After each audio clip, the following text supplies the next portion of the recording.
One more SEC game to pick among ranked teams in the SEC. That's Ole Miss, and it's the shortest number. They are minus 16 at Georgia Tech.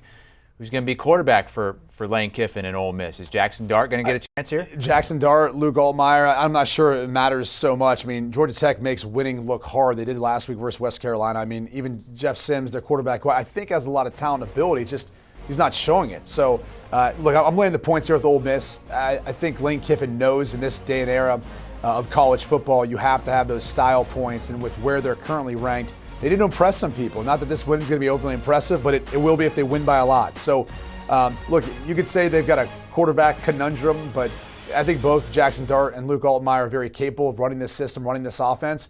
It just comes down to who's going to execute better, at least to the standard of Lane Kiffin. So to me, it doesn't matter, Danny. We may see both of them play at some point if this thing gets out of hand. It's more about the fact that Georgia Tech just cannot seem to get any traction offensively, even versus a lesser opponent last week, with Jeff Sims throwing an interception, having a bit of a tough time in the passing game.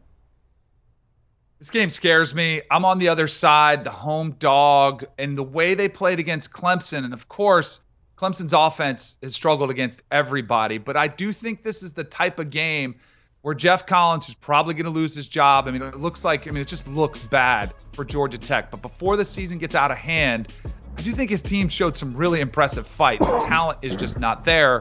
And while there are still some question marks at quarterback, I think this might be a time to take take Georgia Tech in this spot while they're still figuring that out.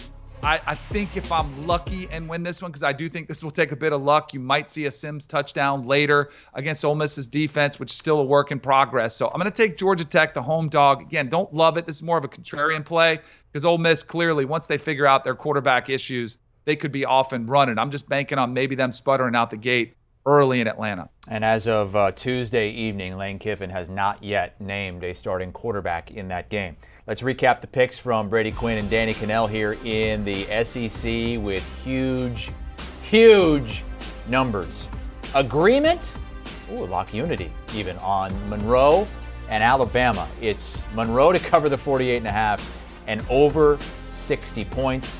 Also agreement on USF, South Florida, plus the 24.5 at Florida.